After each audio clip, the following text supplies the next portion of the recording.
Hello ಕರ್ನಾಟಕದ ಸ್ಪರ್ಧಾರ್ಥಿಗಳಿಗೆ ನಮಸ್ಕಾರಗಳು. ಈ ವಿಡಿಯೋದಲ್ಲಿ ನಾವು ಕರ್ನಾಟಕ PDO ಮತ್ತು ವಿಲೇಜ್ ಅಕೌಂಟೆಂಟ್ಗೆ ಸಂಬಂಧಪಟ್ಟಂತಹ ಪೇಪರ್ 2ದಲ್ಲಿ ಬರ್ತಕ್ಕಂಥ ಕಂಪ್ಯೂಟರ್ ನಾಲೆಜ್ ಪ್ರಶ್ನೆಗಳನ್ನು ಕೆಲವೊಂದಿಷ್ಟು ಡಿಸ್ಕಸ್ ಮಾಡೋಣ.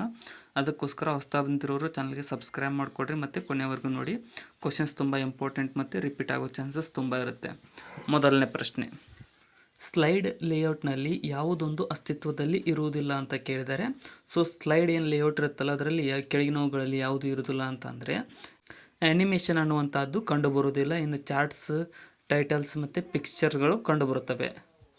ಲೇಔಟ್ನೊಳಗಡೆ ಹೇಳಿದ್ದು. ನೆಕ್ಸ್ಟ್, ಇನ್ನು ಇಮೇಲ್ ಪಡೆಯುವವರು ಗುರುತನ್ನು ಮುಚ್ಚಿಡಲು ಈ ಕೆಳಗಿನ ಯಾವ ತಂತ್ರವನ್ನು ಬಳಸಲಾಗುತ್ತದೆ? ಇಮೇಲ್ ರಿಸೀವರ್ಸ್ನ ಗುರುತನ್ನು ಮುಚ್ಚಿಡಲು ಯಾವ ತಂತ್ರ ಬಳಸಲಾಗುತ್ತದೆ ಅಂದರೆ BCC ತಂತ್ರವನ್ನು ಬಳಸಲಾಗುತ್ತದೆ. BCC. ನೆಕ್ಸ್ಟ್, ಇನ್ನು ಇಮೇಲ್ನ ಅರ್ಥ ಏನು ಅಂತ ಕೇಳಿದ್ರೆ, ಸೊ ಇಮೇಲ್ನ ಫುಲ್ ಫಾರ್ಮ್ ಅಂತಾನು ಕೇಳ್ಬೋದು. ಇದು ಸಿಂಪಲ್ ಕ್ವಶನ್ ಇದೆ, ಭಾಳಷ್ಟು ಜನರಿಗೆ ಗೊತ್ತಿದೆ. ಇಲ್ಲಿ ಸರಿಯಾದಂತಹ ಉತ್ತರವಾಗುವುದು ಆಪ್ಷನ್ ಬಿ ನೋಡಿ. ಎಲೆಕ್ಟ್ರಾನಿಕ್ ಮೇಲ್ ಅನ್ನುವಂಥದ್ದು ಇಮೇಲ್ನ ಫುಲ್ ಫಾರ್ಮ್ ಆಗಿರುತ್ತದೆ. ನೆಕ್ಸ್ಟ್, ಇನ್ನೂ ಯಾರು ಸಬ್ಸ್ಕ್ರೈಬ್ ಮಾಡಿಲ್ಲ ಸಬ್ಸ್ಕ್ರೈಬ್ ಮಾಡಿಕೊಡ್ರಿ. ಇಮೇಲ್ ವಿಳಾಸದ ಸರಿಯಾದ ಫಾರ್ಮೆಟ್ ಯಾವುದು? ಕೆಳಗಿನವುಗಳಲ್ಲಿ ಕೊಟ್ಟಿದ್ದಾರೆ ನೋಡಿ. ನಿಮ್ಮದು ಇಮೇಲ್ ಅಡ್ರೆಸ್ ಇರುತ್ತೆ. ಸೊ ಅದರ ಸರಿಯಾದ ಫಾರ್ಮೆಟ್ ಯಾವುದಪ್ಪ ಅಂತಂದರೆ KPSC @example.info ಅನ್ನುವಂಥದ್ದು ಇಮೇಲ್ನ ಒಂದು ಸರಿಯಾದ ವಿಳಾಸವಾಗಿರುತ್ತದೆ. ನೆಕ್ಸ್ಟ್, ಕಳುಹಿಸುವ ಇಮೇಲ್ಗೆ ಸ್ವಯಂಚಾಲಿತವಾಗಿ ಲಗತ್ತಿಸಲಾದ ಮಾಹಿತಿಯ ಬ್ಲಾಕ್ ಡ್ಯಾಶ್ ಆಗಿದೆ ಅಂತ ಕೇಳ್ತಾರೆ. ಸೊ ಇವು ಒಂದು ಸೆಂಡರ್ ಬಾಕ್ಸ್ ಇರುತ್ತಲ್ಲ, ಇಲ್ಲಿ ಆಪ್ಷನ್ ಸಿ ನೋಡೋದಕ್ಕೆ ಸಹಿ ಅಂತ ಕರೆಯಲಾಗುತ್ತದೆ. ಸ್ವಯಂಚಾಲಿತವಾಗಿ ಮಾಹಿತಿಯ ಬ್ಲಾಕ್ಗೆ ಸಹಿ ಆಗಿದೆ. ಎಕ್ಸೆಲ್ನಲ್ಲಿ ಯಾವ ಕಾರ್ಯವು ಎಷ್ಟು ಸಂಖ್ಯಾ ನಮೂದುಗಳಿಗೆ ಎಂದು ಹೇಳುತ್ತದೆ? ಇಲ್ಲಿ ಸರಿಯಾದ ಉತ್ತರ ಆಪ್ಷನ್ ಡಿ ನೋಡಿ. ಕೌಂಟ್ ಅನ್ನುವಂಥದ್ದು ಎಷ್ಟು ಸಂಖ್ಯಾ ನಮೂದುಗಳಿವೆ ಅಂತ ಹೇಳುವಂಥದ್ದಾಗಿದೆ ಎಕ್ಸೆಲ್ ಶೀಟ್ನಲ್ಲಿ. Next, count.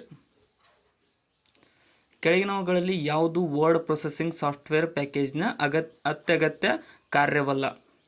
Word processing software ಪ್ಯಾಕೇಜ್ನ ಅತ್ಯಗತ್ಯ ಕಾರ್ಯ ಅಲ್ಲ ಅಂತ ಕೇಳಿದರೆ ಇಲ್ಲಿ ಆಪ್ಷನ್ ಎ ನೋಡಿ. ಇಂಡೆಕ್ಸಿಂಗ್ ಅನ್ನುವಂಥದ್ದು ಒಂದು ಅತ್ಯಗತ್ಯ ಕಾರ್ಯವಾಗಿರುವುದಿಲ್ಲ. ಉಳಿಸಲಾಗುತ್ತದೆ, ಸಂಪಾದನೆ, ಫಾರ್ಮ್ಯಾಟಿಂಗ್ ಇವುಗಳು ಎಲ್ಲ ಒಂದು ಕಾರ್ಯಗಳಾಗಿದ್ದಾವೆ. ಇನ್ನು ಕಾಗುಣಿತ ಪರೀಕ್ಷಕವನ್ನು ಡ್ಯಾಶ್ ಎಂದು ಕರೆಯಲಾಗುತ್ತದೆ. ಕಾಗುಣಿತ ಪರೀಕ್ಷಕ ಇಲ್ಲಿ ಆಪ್ಷನ್ ಡಿ ನೋಡಿ. ಎಲೆಕ್ಟ್ರಾನಿಕ್ ಡಿಕ್ಷನರಿ ಅಂತ ಕರೆಯಲಾಗುತ್ತದೆ. ಎಲೆಕ್ಟ್ರಾನಿಕ್ ಡಿಕ್ಷನರಿ ಹೆಸರನ್ನು ಕೂಡ ಸ್ವಲ್ಪ ತಿಳಿದುಕೊಡ್ರಿ. ಇನ್ನು ಮರುಬಳಕೆ ಬಿನ್ನಲ್ಲಿ ಸಂಗ್ರಹಿಸಲು ಅನುಮತಿಸಿದ ಫೈಲನ್ನು ನೇರವಾಗಿ ಅಳಿಸಲು ಶಾರ್ಟ್ಕಟ್ ಕೀ ಯಾವುದು ಅಂತ ಕೇಳಿದರೆ, ಸೊ ರೀಸೈಕಲ್ ಬಿನ್ನಲ್ಲಿರ್ತಕ್ಕಂಥ ಫೈಲನ್ನು ಡೈರೆಕ್ಟ್ ನಾವು ಡಿಲೀಟ್ ಮಾಡಬೇಕಂತಂದರೆ option D shift plus delete ಕೀಯನ್ನು ಒತ್ತಿದಾಗ ಅವು ಡೈರೆಕ್ಟಾಗಿ ಡಿಲೀಟ್ ಆಗ್ತವೆ. ನೆಕ್ಸ್ಟ್, ಇನ್ನು ಡ್ಯಾಶ್ನಲ್ಲಿ ವಿಂಡೋಸನ್ನು ಪ್ರಾರಂಭಿಸುವಾಗ ಡ್ರೈವರ್ಗಳ ಕನಿಷ್ಠ ಸೆಟ್ಟನ್ನು ಲೋಡ್ ಮಾಡುತ್ತದೆ. ಇಲ್ಲಿ ಆಪ್ಷನ್ ಬಿ ನೋಡಿ. ಸುರಕ್ಷಿತ ಮೋಡ್ನಲ್ಲಿ ವಿಂಡೋಸನ್ನು ಪ್ರಾರಂಭಿಸುವಾಗ ಡ್ರೈವರ್ಗಳ ಕನಿಷ್ಠ ಸೆಟ್ಟನ್ನು ಲೋಡ್ ಮಾಡುತ್ತದೆ. MS ಎಕ್ಸೆಲ್ನಲ್ಲಿ ಕನ್ನಡದಲ್ಲಿ ಟೈಪ್ ಮಾಡಬೇಕಾದರೆ ಯಾವ ಫಾಂಟನ್ನು ಬಳಸುತ್ತೀರಿ? MS ಎಕ್ಸೆಲ್ನಲ್ಲಿ ಇಲ್ಲಿ ಸರಿಯಾದ ಉತ್ತರ ಆಪ್ಷನ್ ಬಿ ನುಡಿ 01E ಅನ್ನುವಂಥ ಒಂದು ಫಾಂಟನ್ನು ಬಳಸಲಾಗುತ್ತದೆ. ಕನ್ನಡದಂತೆ ಬಂದರೆ ನುಡಿ ಫಾಂಟನ್ನು ಬಳಸಲಾಗುತ್ತದೆ. ಅದರ ಲೇಟೆಸ್ಟ್ ವರ್ಷನ್ ಕೂಡ ಬಂದಿರ್ತವೆ. ಇನ್ನು ಎಡಿಟಿಂಗ್ ಸಾಧ್ಯವಿಲ್ಲದ ಕೇವಲ ಪ್ರಾತ್ಯಕ್ಷಿಕೆ ತೋರಿಸುವ ಸಂದರ್ಭದಲ್ಲಿ ಸ್ಲೈಡ್ಗಳನ್ನು ಉಳಿಸಲು ಬಳಸುವಂತಹ ಫೈಲ್ ಎಕ್ಸ್ಟೆನ್ಷನ್ ಯಾವುದು? ಆಪ್ಷನ್ ಸಿ ನೋಡಿ. ಏನಂತಂದರೆ .ppsx ಅನ್ನು ಬಳಸಿ ನಾವು ಎಡಿಟಿಂಗ್ ಸಾಧ್ಯವಿಲ್ಲದ ಕೇವಲ ಪ್ರಾತ್ಯಕ್ಷಿಕೆ ತೋರಿಸುವ ಸಂದರ್ಭದಲ್ಲಿ ಸ್ಲೈಡ್ಗಳನ್ನು ಬಳಸಲಾಗುತ್ತದೆ. ಇನ್ನು ಮೊದಲ ಸ್ಲೈಡ್ನಿಂದ ಸ್ಲೈಡ್ ಶೋ ತೋರಿಸಲು ಬಳಸುವಂತಹ ಫಲನ ಕೀ ಯಾವುದು? ಫಂಕ್ಷನ್ ಕೀ ಯಾವುದು ಅಂತ ಕೇಳಿದರೆ ಆಟೋಪ್ಲೇ ಅಂತ ಕರಿತೀವಿ. ಆಪ್ಷನ್ ಎ ನೋಡಿ. F5 ಅನ್ನು ಒತ್ತಿದಾಗ ಸ್ಲೈಡ್ ಶೋ ಆಟೋಪ್ಲೇ ಆಗುತ್ತೆ. ಆಪ್ಷನ್ ಎ ಇಲ್ಲಿ ಸರಿಯಾಗಿದೆ. ನೆಕ್ಸ್ಟ್, ಇನ್ನು ಇಮೇಲ್ ಜೊತೆಗೆ ಅಟ್ಯಾಚ್ಮೆಂಟ್ ಒಂದನ್ನು ಕಳಿಸಲು ಈ ಕೆಳಗಿನ ಯಾವ ಐಕಾನನ್ನು ಬಳಸಲಾಗುತ್ತದೆ? ಸರಿಯಾದ ಉತ್ತರ ಆಪ್ಷನ್ ಸಿ ನೋಡಿ. ಪೇಪರ್ ಕ್ಲಿಕ್ ಐಕಾನನ್ನು ಬಳಸಲಾಗುತ್ತದೆ ಇಮೇಲ್ ಜೊತೆಗೆ ಅಟ್ಯಾಚ್ಮೆಂಟನ್ನು ಕಳಿಸಬೇಕಂತಂದರೆ. Paper click icon. ಇನ್ನು ಅಂತರ್ಜಾಲದ ಒಬ್ಬ ಅತಿಥೇಯ ಇನ್ನೊಬ್ಬ ಅತಿಥೇಯನನ್ನು ಇದರ ಮೂಲಕ ಪತ್ತೆ ಮಾಡುತ್ತಾನೆ. ಇಂಟರ್ನೆಟ್ ಒಳಗಡೆ ಒಬ್ಬ ಗೆಸ್ಟ್ ಇನ್ನೊಬ್ಬ ಗೆಸ್ಟನ್ನು ಯಾವ ರೀತಿಯಾಗಿ ಪತ್ತೆ ಹಚ್ತಾನೆ ಅಂದರೆ ಆಪ್ಷನ್ ಸಿ IP ವಿಳಾಸ, IP address, intellectual property address ಮೂಲಕ ಪತ್ತೆ ಹಚ್ಚಲಾಗುತ್ತದೆ. ನೆಕ್ಸ್ಟ್,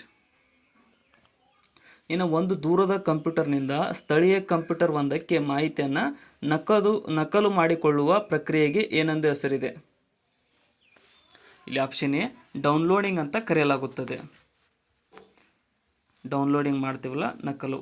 ನೆಕ್ಸ್ಟ್, ಇನ್ನು MS ಎಕ್ಸೆಲ್ನಲ್ಲಿ ಸೂತ್ರಕ್ಕೆ ಸಂಬಂಧಿಸಿದಂತೆ ನಿರ್ದಿಷ್ಟ ಸಾಲು ಅಥವಾ ಕಾಲಮನ್ನು ಸೂಚಿಸಲು ಬಳಸುವಂತಹ ಸಂಕೇತ ಯಾವುದು?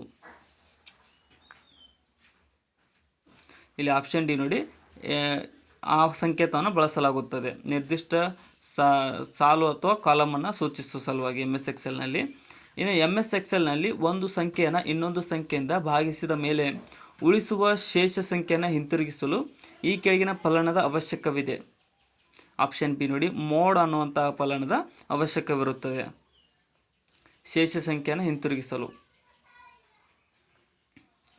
ಈ ಬಳಕೆದಾರರಿಗೆ ಸ್ಪೆಸಿಫಿಕ್ ಟೈಪ್ ಆಫ್ ಕಂಟೆಂಟ್ ಅಥವಾ ಮಾಹಿತಿಯನ್ನು ಒಳಗೊಂಡ ವೆಬ್ಸೈಟ್ಗಳನ್ನು ಹುಡುಕಲು ಸಹಾಯ ಮಾಡಲು ಉಪಯೋಗಿಸುವ ಶಕ್ತಿಯುತವಾದ ಡೇಟಾ ಸರ್ಚ್ ಟೆಕ್ನಿಕ್ ಇರುವ ವೆಬ್ಸೈಟನ್ನು ಏನೆಂದು ಕರೆಯುತ್ತಾರೆ ಅಂತ ಕೇಳಿದರೆ, ಸೊ ಇದೆಲ್ಲವನ್ನು ಏನು ಕರೀತಾರಪ್ಪ ಅಂತಂದರೆ ಆಪ್ಷನ್ ಎ ಸರ್ಚ್ ಇಂಜಿನ್ ಅಂತ ಕರೀತಾರೆ. ಗೂಗಲ್, ಯಾಹೂ, ಕ್ರೋಮ್ ಇದೆಯಲ್ಲ ಅವೆಲ್ಲ ಸರ್ಚ್ ಇಂಜಿನ್ಗಳಾಗಿವೆ. ಮೊಜಿಲಾ, ಫೈರ್ಫಾಕ್ಸ್ ಅಂತ ಬರುತ್ತಲ್ಲ. ನೆಕ್ಸ್ಟ್,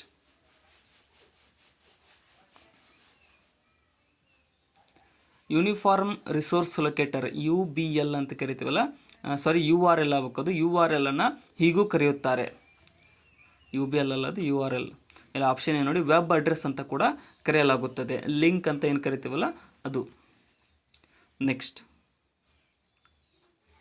ಅಂತರ್ ಸಂಪರ್ಕಿಸುವ ಕಂಪ್ಯೂಟರ್ಗಳಿಗಾಗಿ ಡ್ಯಾಶ್ ಮೂಲಕ ಕಲ್ಪನೆಗಳಿಂದ ಇಂಟರ್ನೆಟ್ ವಿಕಸನಗೊಂಡಿತು.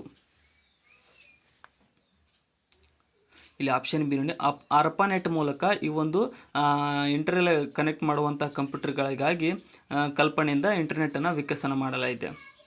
ಇನ್ನು MS ಎಕ್ಸೆಲ್ ಸಂಬಂಧಿಸಿ ಕೆಳಗಿನವುಗಳನ್ನು ಗುರುತಿಸಿ ಮತ್ತು ಹೊಂದಿಸಿರಿ ಅಂತ ಕೇಳಿದರೆ, ಸೊ ಅಲ್ಲಿರ್ತಕ್ಕಂಥ ಫಂಕ್ಷನ್ಗಳು ಮತ್ತು ಅವು ಯಾವುದೋ ಕೆಲಸ ಮಾಡ್ತವೆ ಅಂತ ಆ ರೀತಿ ಕ್ಲಿಕ್ ಮಾಡಿದಾಗ ಇಲ್ಲಿ ನೋಡಿ ಆಪ್ಷನ್ ಸಿ ಸರಿಯಾಗುತ್ತೆ. ಇಲ್ಲಿ ಏನಪ್ಪ ಅಂತಂದರೆ ಫಂಕ್ಷನ್ನ ಮಾಡಬೇಕಂತಂದರೆ ಒತ್ತಿದಾಗ ಏನಾಗುತ್ತೆ ಅಂತ ಅಂದರೆ ಸೂತ್ರವು 0ಯಿಂದ ಭಾಗಿಸಲು ಪ್ರಯತ್ನಿಸುತ್ತದೆ. ಮತ್ತು ಬಿ ಫಂಕ್ಷನನ್ನು ಒತ್ತಿದಾಗ ಏನಾಗುತ್ತೆ ಅಂತ ಅಂದರೆ ಬಿ ಫಂಕ್ಷನ್ ಒತ್ತಿದರೆ 2 ಸೆಲ್ಗಳ ಕಂಟೆಂಟ್ಗಳನ್ನು ಜೋಡಿಸಲಾಗುತ್ತದೆ.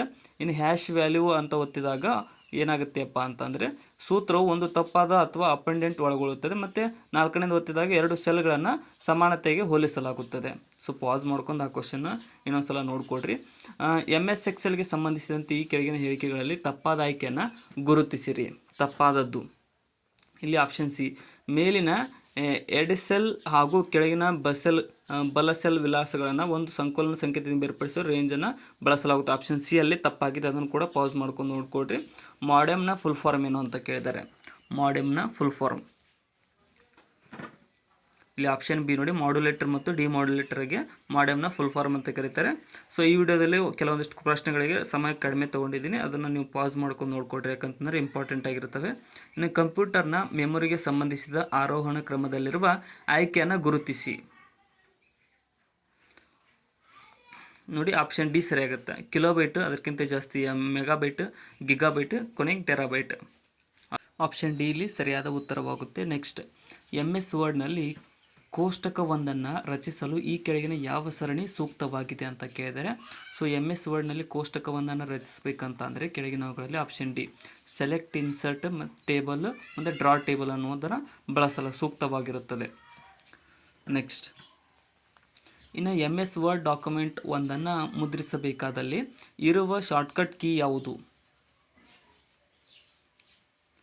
MS ವರ್ಡ್ ಡಾಕ್ಯುಮೆಂಟನ್ನು ಮುದ್ರಿಸಬೇಕಂತ ಅಂದರೆ Ctrl+P ಅನ್ನು ಒತ್ತಿದಾಗ ಅದು ಮುದ್ರಣಗೊಳ್ಳುತ್ತದೆ, ಪ್ರಿಂಟ್ ಆಗುತ್ತೆ. ನೆಕ್ಸ್ಟ್, ಬುಲೆಟಿನ್ ಪ್ಯಾರಾಗ್ರಾಫನ್ನು ನಿಲ್ಲಿಸಲು ಪದವನ್ನು ಸೂಚಿಸಲು ಡ್ಯಾಶ್ ಹೊರತುಪಡಿಸಿ ಈ ಕೆಳಗಿನವುಗಳಲ್ಲಿ ಯಾವುದನ್ನಾದರೂ ಮಾಡಿ ಅಂತ ಕೇಳಿದರೆ, ಸೊ ಇಲ್ಲಿ ಆಪ್ಷನ್ ಡಿ ನೋಡಿ, ಸ್ಪೆಂಡೆಡ್ ಟೂಲ್ ಬಾರ್ನಲ್ಲಿರುವ ರದ್ದುಗೊಳಿಸುವ ಬಟನನ್ನು ಕ್ಲಿಕ್ ಮಾಡಿದಾಗ ನಮಗೆ ಈ ಒಂದು ಪ್ಯಾರಾಗ್ರಾಫನ್ನು ನಿಲ್ಲಿಸಲಾಗುತ್ತದೆ. MS ವರ್ಡ್ನಲ್ಲಿ Ctrl+G ಅನ್ನು ಡ್ಯಾಶ್ಗೆ ಬಳಸಲಾಗುತ್ತದೆ. ಕ್ವಶನ್ಸ್ ಇದೇ ಲೆವೆಲಿಗೆ ಬರ್ತಾವೆ, ಅದಕ್ಕೋಸ್ಕರ ನೆಗ್ಲೆಕ್ಟ್ ಯಾವುದು ಮಾಡೋಕೆ ಹೋಗ್ಬಿಡ್ರಿ. Ctrl+G ಅನ್ನು ಒತ್ತಿದರೆ ಆಪ್ಷನ್ ನೋಡಿ, ಗೋಟೋ ಟ್ಯಾಬನ್ನು ಸಕ್ರಿಯಗೊಳಿಸುವುದರೊಂದಿಗೆ ಫೈಂಡ್ ಮತ್ತು ರಿಪ್ಲೇಸ್ ಡಯಲಾಗ್ ಬಾಕ್ಸ್ ತೆರೆಯಲಾಗುತ್ತದೆ. ಆಪರೇಟಿಂಗ್ ಸಿಸ್ಟಮ್ನ ಪರಿಕಲ್ಪನೆಯನ್ನು ತಿಳಿಸುವ ವಾಕ್ಯಗಳನ್ನು ಗುರುತಿಸಿ ಆಯ್ಕೆ ಮಾಡಿ ಅಂತ ಕೇಳಿದ್ದಾರೆ. ಸೊ OSನ ಇದು ಪರಿಕಲ್ಪನೆ ತಿಳಿಸುವ ವಾಕ್ಯಗಳು, ಇಲ್ಲಿ ಸರಿಯಾದಂಥ ಉತ್ತರ ಆಪ್ಷನ್ ಎ ಆಗುತ್ತೆ. ಏನಪ್ಪ ಅಂತಂದರೆ ಬಳಸಲು ಸುಲಭವಾದ ಇಂಟರ್ನೆಟ್ ಫೇಸ್ನೊಂದಿಗೆ ಬಳಕೆದಾರರನ್ನ ಒದಗಿಸುತ್ತದೆ. ಮತ್ತು ಇನ್ನೊಂದು ಏನಪ್ಪ ಅಂದರೆ ಕಂಪ್ಯೂಟರ್ ಸಿಸ್ಟಮ್ಮಿನ ಸಂಪನ್ಮೂಲಗಳನ್ನು ನಿಯಂತ್ರಿಸುತ್ತದೆ. ಈ ಎರಡು ಕಾರ್ಯಗಳನ್ನು MS ಆಪರೇಟಿಂಗ್ ಸಿಸ್ಟಮ್ ಮಾಡುತ್ತೆ. ಮತ್ತು ಮೂರನೇದು ನಾಲ್ಕನೇದು ಇಲ್ಲಿ ತಪ್ಪಾದ ಹೊಂದಾಣಿಕೆಗಳಾಗಿದ್ದಾವೆ, ಅದ್ರ ಬಗ್ಗೆ ಜಾಸ್ತಿ ತಲೆ ಕೆಡಿಸ್ಕೋಬೇಡಿ. ಇನ್ನೂ ಸಬ್ಸ್ಕ್ರೈಬ್ ಮಾಡಿಲ್ಲ ಸಬ್ಸ್ಕ್ರೈಬ್ ಮಾಡಿಕೊಡ್ರಿ. ಮತ್ತು ನಾನು ಕನ್ಫ್ಯೂಸ್ ಆಗಿ ಏನಾದರೂ ತಪ್ಪು ಹೇಳಿದರೆ ಕಮೆಂಟ್ ಸೆಕ್ಷನ್ದಲ್ಲಿ ಕಮೆಂಟ್ ಮಾಡಿ. ನೆಕ್ಸ್ಟ್, ಕಂಪ್ಯೂಟರ್ನಲ್ಲಿ ದಿನಾಂಕ ಹಾಗೂ ವೇಳೆಯನ್ನು ಸೆಟ್ ಮಾಡಲು ಒಂದು ಸಣ್ಣ ಘಟಕ ಇರುತ್ತದೆ, ಅದನ್ನು ಹೇಗೆ ಕರೆಯುತ್ತಾರೆ? ಆಪ್ಷನ್ ಡಿ ನೋಡಿ, ರಿಯಲ್ ಟೈಮ್ ಕ್ಲಾಕ್ ಅಂತ ಕರೆಯಲಾಗುತ್ತದೆ. Real time clock. ಒಂದು ಫೈಲ್ ಅಥವಾ ಫೋಲ್ಡರನ್ನು ಡೆಸ್ಕ್ಟಾಪ್ದಲ್ಲಿ ಹುಡುಕಲು ಯಾವ ಫಂಕ್ಷನ್ ಕೀಯನ್ನು ಒತ್ತಬೇಕಾಗುತ್ತದೆ? ಒಂದು ಫೈಲ್ ಅಥವಾ ಫೋಲ್ಡರ್ನ ಡೆಸ್ಕ್ಟಾಪ್ನಾಗ ಸರ್ಚ್ ಮಾಡಬೇಕಂದ್ರೆ ಆಪ್ಷನ್ ಎ F3 ಫಂಕ್ಷನ್ ಕೀಯನ್ನು ಒತ್ತಬೇಕಾಗುತ್ತದೆ. F3. ನೆಕ್ಸ್ಟ್, ದ್ವಿಮಾನ ಸಂಖ್ಯೆ 01010011 ದ ದಶಮಾಂಶ ರೂಪ ಏನು ಅಂತ ಕೇಳಿದ್ದಾರೆ. So binary digit. ಇಲ್ಲಿ ಆಪ್ಷನ್ ಸಿ ನೋಡಿ, ಏನಪ್ಪ ಅಂತಂದರೆ 83 ಅದರದ್ದು ದಶಮಾಂಶ ಅಂಕೆ ಆಗುತ್ತೆ. ಅದಕ್ಕೆ ಫಾರ್ಮುಲಾ ಇದೆ. ಸೊ ಅದನ್ನು ನಾನು ನೆಕ್ಸ್ಟ್ ಒಂದು ವಿಡಿಯೋದಲ್ಲಿ ಹೇಳ್ತೀನಿ, ಶಾರ್ಟ್ ವಿಡಿಯೋದಲ್ಲಿ. ಒಂದು ಪ್ರೊಸೆಸರ್ ಕ್ಲಾಕ್ ಸ್ಪೀಡ್ ಅಥವಾ CPU ಡ್ಯಾಶ್ನಲ್ಲಿ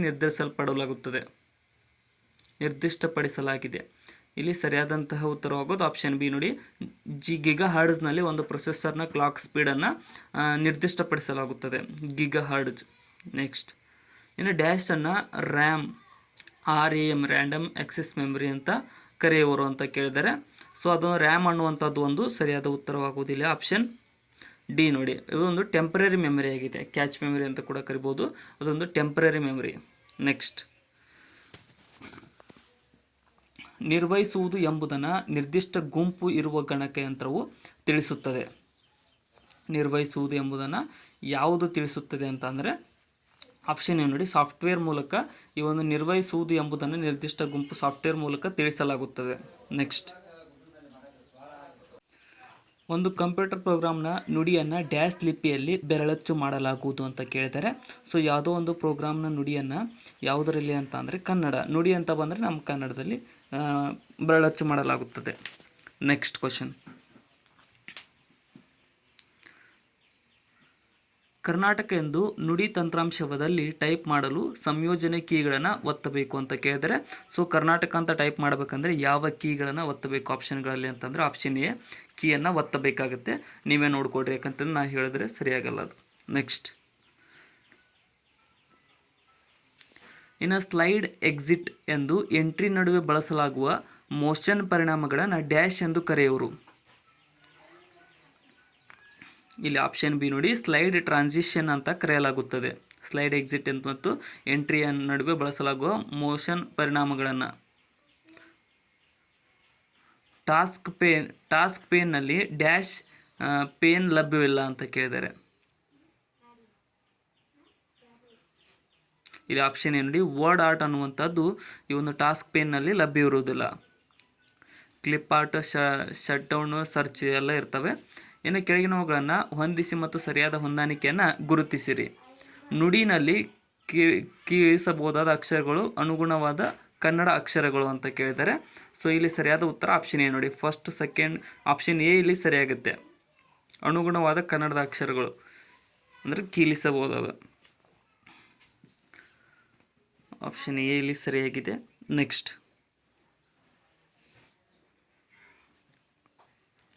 ಕನ್ನಡದ ಪದ ಪಿತ್ರಾರ್ಜಿತ ಅನ್ನ ನುಡಿ ಸಾಫ್ಟ್ವೇರ್ನಲ್ಲಿ ಕೀ ಮಾಡುವುದು ಯಾವ ರೀತಿಯಾಗಿ? ಪಿತ್ರಾರ್ಜಿತ ಅನ್ನುವಂಥದ್ದನ್ನು ಟೈಪ್ ಮಾಡಬೇಕಂದ್ರೆ ನಾವು ಯಾವ ಕೀಗಳನ್ನು ಒತ್ತಬೇಕು? ಇಲ್ಲಿ ಆಪ್ಷನ್ ಎ ನೋಡಿ, ಆಪ್ಷನ್ ಎ ಕೀಗಳನ್ನು ನುಡಿಯಲ್ಲಿ ಒತ್ತಬೇಕಾಗುತ್ತೆ ಪಿತ್ರಾರ್ಜಿತ ಅನ್ನೋದನ್ನು ಟೈಪ್ ಮಾಡಬೇಕು ಅಂದರೆ. ನೆಕ್ಸ್ಟ್, ಇನ್ನು ವಾರ್ಡಾನಾ, ಕ್ಯಾಲಿಬ್ರಿ, ಪಾಲಾಟಿನೋ, ಜಾರ್ಜಿಯಾ ಇವು ಡ್ಯಾಶ್ನ ಉದಾಹರಣೆಗಳಾಗಿವೆ. ಇವೆಲ್ಲಗಳು ಏನಪ್ಪ ಅಂದರೆ ಫಾಂಟ್ ಮುಖದ ಫಾಂಟ್ ಪೇಜ್ನ ಒಂದು ಉದಾಹರಣೆಗಳಾಗಿವೆ. ಓಕ್ ಪವರ್ ಪಾಯಿಂಟ್ನಲ್ಲಿ ರೀಡೋ ಕಾರ್ಯಾಚರಣೆಗೆ ಶಾರ್ಟ್ಕಟ್ ಕೀ ಯಾವುದಾಗಿದೆ? ಇಲ್ಲಿ ಆಪ್ಷನ್ ಸಿ ನೋಡಿ, Ctrl+Y ಒಂದು ಶಾರ್ಟ್ಕಟ್ ಕೀ ಆಗೈತೆ ರೀಡೋ ಅನ್ನುವಂಥದ್ದಕ್ಕೆ. ನೆಕ್ಸ್ಟ್ ರೀಡೋ ಹೋಗ್ಬೇಕದು. ಬಳಕೆದಾರ ಯಾವುದನ್ನು ಬಳಸಿಕೊಂಡು ಇಮೇಲ್ನೊಂದಿಗೆ ಫೈಲ್ಗಳನ್ನು ಕಳುಹಿಸಬಹುದು?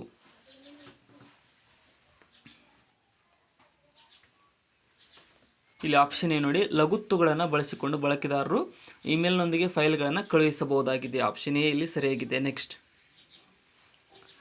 ಇನ್ನು ಇಮೇಲ್ ಉಪಯುಕ್ತತೆಯ ಒಂದು ಉದಾಹರಣೆ ಯಾವುದು ಕೆಳಗಿನವುಗಳಲ್ಲಿ? ಇಮೇಲ್ ಯೂಸಸ್ಗೆ ಒಂದು ಉದಾಹರಣೆ ಇಲ್ಲಿ ಆಪ್ಷನ್ ಡಿ ನೋಡಿ, ಔಟ್ಲುಕ್ ಅನ್ನುವಂಥದ್ದು ಇಮೇಲ್ ಉಪಯುಕ್ತತೆಗೆ ಒಂದು ಉದಾಹರಣೆಯಾಗಿದೆ. ಆಪ್ಷನ್ ಡಿ ಇಲ್ಲಿ ಸರಿಯಾಗಿದೆ. ನೆಕ್ಸ್ಟ್ ಅಂಕಿಅಂಶಗಳ ಲೆಕ್ಕಾಚಾರಗಳು ಮತ್ತು ಕೋಷ್ಟಕಗಳು ಮತ್ತು ಗ್ರಾಫ್ಗಳ ತಯಾರಿಕೆಯನ್ನು ಡ್ಯಾಶ್ ಬಳಸಿ ಮಾಡಬಹುದಾಗಿದೆ.